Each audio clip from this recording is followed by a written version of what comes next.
let's break this thing down. Okay, this might end up being a pretty long video. There's a lot to talk about here, even though it's a fairly simple riff. But I want to make sure that I get through it now, so I don't have to come back to this later on. This whole riff just is based around the F sharp minor power chord, which is nice. We're in the key of F sharp minor.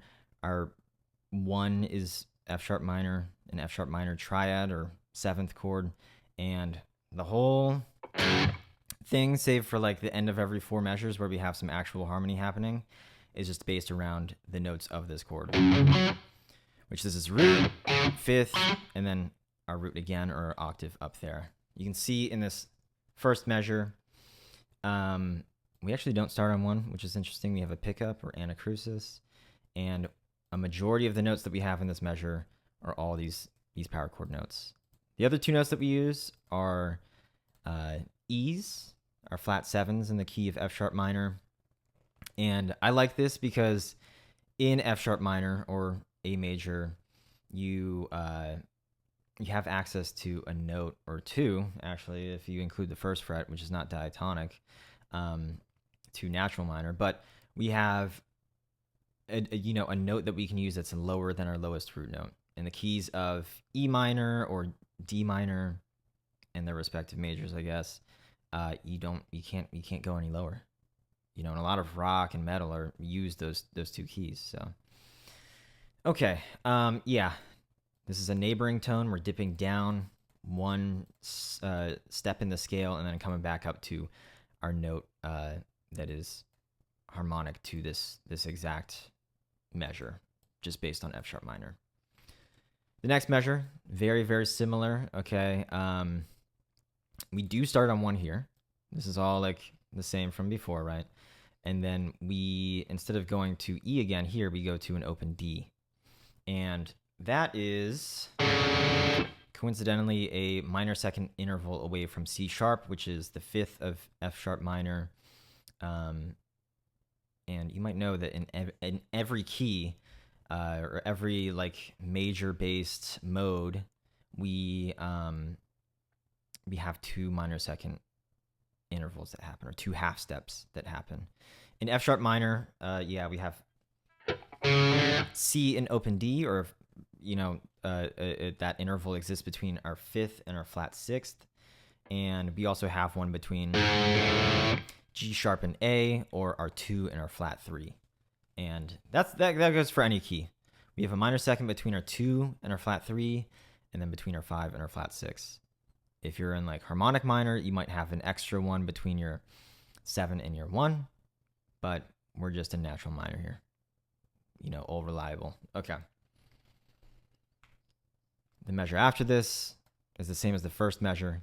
Measure 3 is the same as measure 1, just with this C sharp bleeding in from that, dissonant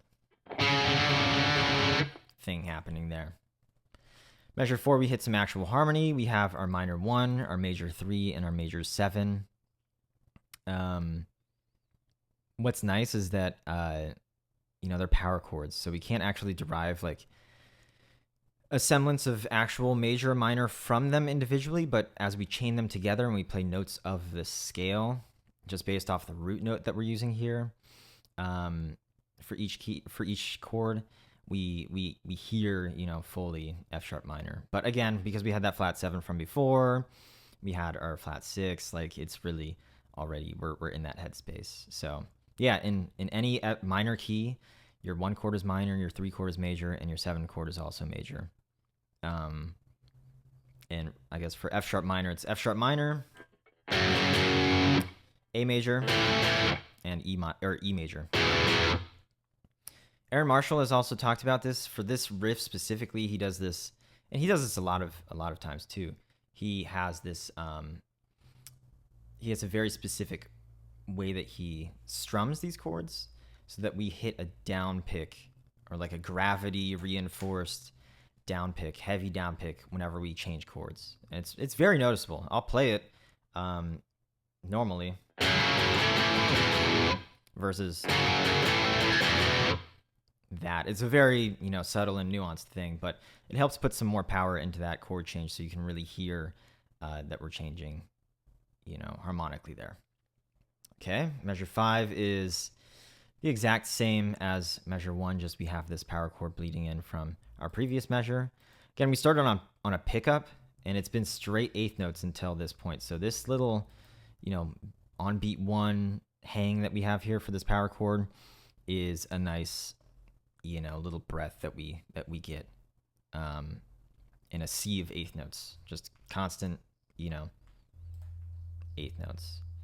Okay, measures 6 and 7 are the exact same as 2 and 3. And then we have a different ending here for the end of like our full first phrase before the lead kicks in and, it really gets the second half of this section. We have a minor 4, a minor 5, and a major 3 7th chord here. We'll talk about this for a second. Our minor 4 in F sharp minor is B minor. So we're just using the power chords though. Then we're going to C sharp minor, or a power chord built off of C sharp. And one really cool thing about this little move here is adding that one note, that 5, underneath of our C sharp minor triad or chord, implied triad, makes it a 7th chord. If we get rid of this note too, and we just look at these bottom 3, we have the root, 3rd, and 7th of an A major chord, A major 7th chord. And this is called a shell voicing when we don't have our 5th in there. Ideally, you would want root, 3rd, 5th, 7th, but we only have root, 3rd, and 5th, or in 7th, no 5th. And then we have our 3rd again up here. But again, nice little move that happens there, and the same strum pattern thing occurs here that happened earlier on with the little down picking thing. So, okay. This is all the same stuff. Measure 9 through 11 is just 1 through 3 again. We do hit a new chord here, kind of. So in measure 12, we have our F sharp minor power chord again. We go to this chord, which is new, and then we go back to that E major, or a major 7 in F sharp minor chord.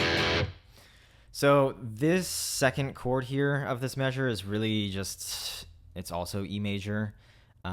It's technically a dyad, meaning we only have 2 unique notes. We've got an octave here on G sharp, and then we have an E that happens on the 5th string. And that just means that it's an E major chord, but in an inversion. So we don't have the root of the chord as the bottom note, but the chord is still kind of implied, and it's in there. Even with just 2 notes, we can derive, again, some kind of harmonic quality. We just need that root and 3rd, and that tells us everything that we need if we're already set in some sense of a key. Let's go ahead here. 13, 14, 15. All the same stuff. And then finally at the end, we get that same chord progression that we had at measure 9. Just with a nice tied up ending here to cap off the measure. So we don't end up stopping this phrase or this section on a pickup. Now, I will say the next section, verse 1, where the leads kind of, happen in a more free way, there is a pickup there.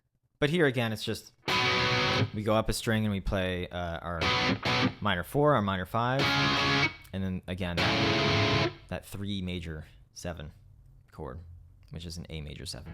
So B minor, F sharp, or C sharp minor, and then A major 7. And yeah, that's kind of the gist of it. It's all centered around power chords, which is nice. Pretty rock and roll. And there's still, moments of progressiveness with like the note choice, using that flat 7 while we are tonicizing F sharp minor. we have a major 7 chord. We use that inversion chord, which is pretty cool, as like a little passing chord from 1 to 7, right? I really like this move. I really, really like this move.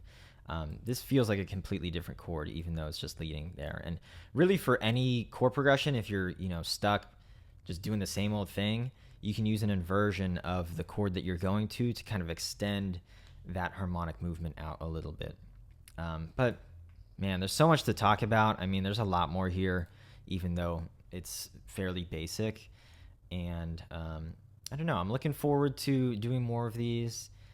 Obviously, not everyone is going to be, as proficient with the terminology that I'm using or literate in the theory sense, but hopefully these videos and subsequent videos that I do, little tutorials, educational things, will help kind of form that that understanding in your mind.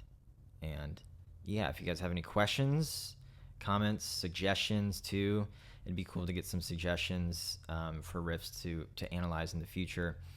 Leave a comment below or wherever that happens. I'm new to this thing. And yeah, I'll see you again soon.